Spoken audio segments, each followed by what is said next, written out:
In a bustling village in Nigeria, nestled among lush green hills and vibrant markets, lived a young man named Chinedu.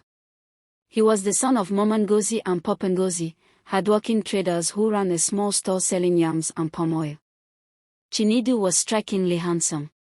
His skin shone like polished ebony, his smile dazzled like the sun on the Niger River, and his eyes were deep and captivating.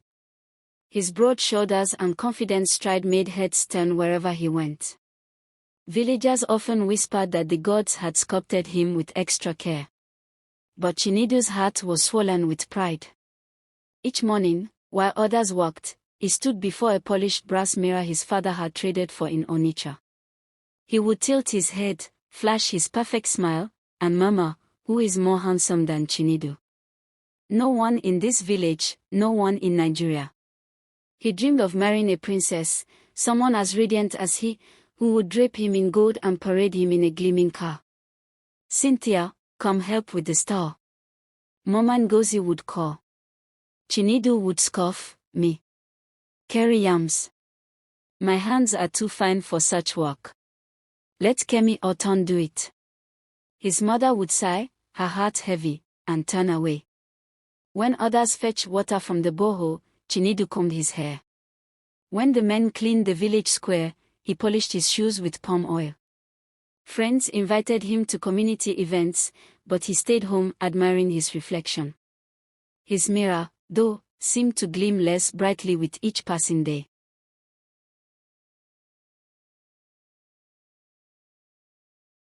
One sunny market day, the village buzzed with life.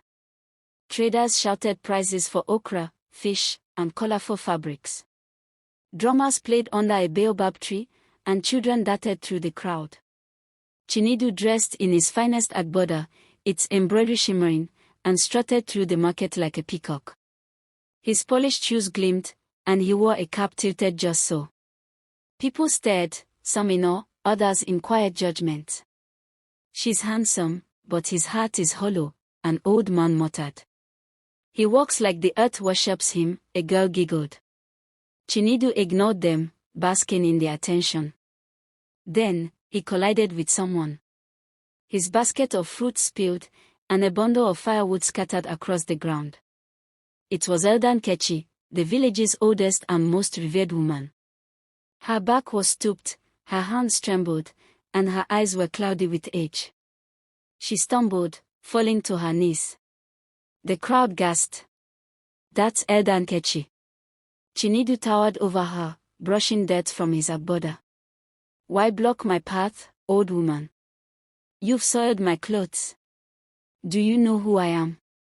Elder Nkechi looked up, her voice steady despite her fall. "My son, I'm sorry. My eyes aren't what they used to be." "Stay in your hut, then." Chinedu snapped. "Keep your filthy wood away from me." Murmurs rippled through the crowd. "Apologize, Chinedu. She's an elder." But he turned and strutted away.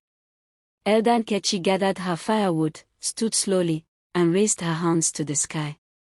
Her voice boomed like distant thunder. "Chinedu, the mirror you worship will betray you. May your beauty fade like dew in the sun. May your pride chain you. You shall not see beauty again until you live with the ugliest woman on earth. Only then will your heart learn." The market fell silent. Even the wind seemed to pause. That night, Chinedu stared into his mirror and felt a strange chill. The brass seemed to shimmer oddly. He laughed it off, but a faint crack appeared in the mirror's edge.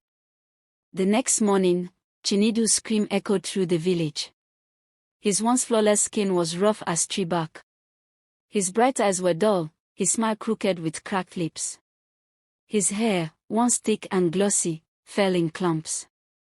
He ran to his mother, tears streaming. "Mama, I'm cursed. Look at me." Mama Ngozi wept. "My son, this is the price of pride. You insulted Elder Nkechi and mocked others. I'll apologize. I'll carry her firewood, sweep her compound." Chinedu pleaded. But when they reached Elder Nkechi's hut, she was gone, vanished without a trace. Chinedu became a shadow of himself. He covered his mirror with a cloth and hid indoors. Villagers whispered, "Chinedu's beauty melted like wax. He looks like a burnt yam now." His pride crumbled, replaced by shame and loneliness. Weeks later, a mysterious traveler arrived, cloaked in a tattered robe, his face hidden by a wide hat. He saw Chinedu and delivered a message: "Your curse can only be lifted if you marry the oldest, ugliest woman alive, a woman with crooked teeth, wrinkled skin, and a demanding heart.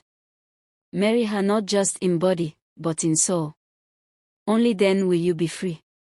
Chinedu wept. "Must I marry a monster to be whole again?" But he knew this was his trial. His journey of redemption had begun. One evening, a loud knock shook the door. Mama Ngozi opened it to find a short, hunched woman with a face like crumpled leather. Her teeth were few and yellowed, her hair thin and grey. She carried a gnarled walking stick and wore a faded wrapper. Her breath smelled of stale gari. "I am Mama Eda," she said with a raspy cackle. "I hear Chinedu needs a wife like me." Mama Ngozi gasped. "Marry you." Chinedu emerged, his heart pounding. Mama Eda was worse than he'd imagined, her eyes sharp like a hawk's, her voice grating. But his reflection in a nearby water pot reminded him of his own changed face. He recalled the traveler's words, "Marry her in soul." Swallowing hard, he nodded. "Yes, I accept." The village buzzed with shock. Chinedu and this woman. Wonders. The wedding was quiet, no drums or dancing, just stunned silence.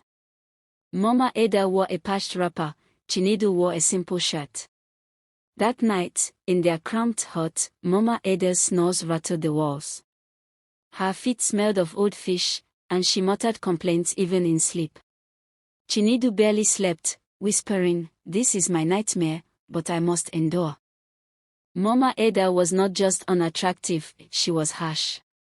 "Fetch my water. Cook my egusi. Rub my feet," she barked. Her demands were endless, her words sharp. But Chinedu obeyed without complaint. He woke early, swept the compound, fetched water, and cooked. Slowly, he began to change. He smiled at children, helped elders carry loads, and apologized to old friends he'd once mocked. One day, he saw a boy fall in the market. Chinedu rushed to help, cleaning the boy's scraped knee and sharing his bread. Elder Nkechi, watching from under a baobab tree, nodded. "He has changed," she whispered. That night, as Mama Eda snored, Chinedu gazed at the stars and prayed, "If my beauty returns, I never mock anyone again. I remember this humility."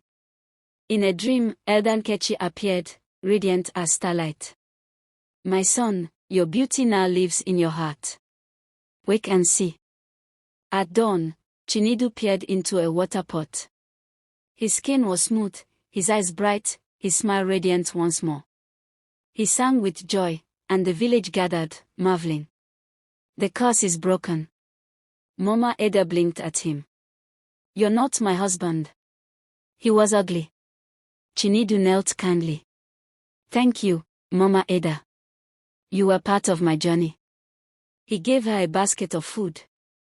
"May you find someone who loves you as you are." Soon after, a kind and wealthy woman from Lagos visited the village. She had heard of Chinedu's transformation from arrogance to humility. She saw his heart, not just his face, and fell in love. Their wedding was a festival of joy, drums pounded, dancers twirled, and the hills echoed with laughter. Chinedu never forgot his lesson. He treated everyone with kindness, helped the poor, and greeted elders with respect. He no longer worshipped his mirror, for his true beauty now shone from within. Moral lesson: pride blinds, but humility opens the heart. Beauty without kindness is empty, like a drum with no beat. Respect all, no matter their status, for true change begins in the soul.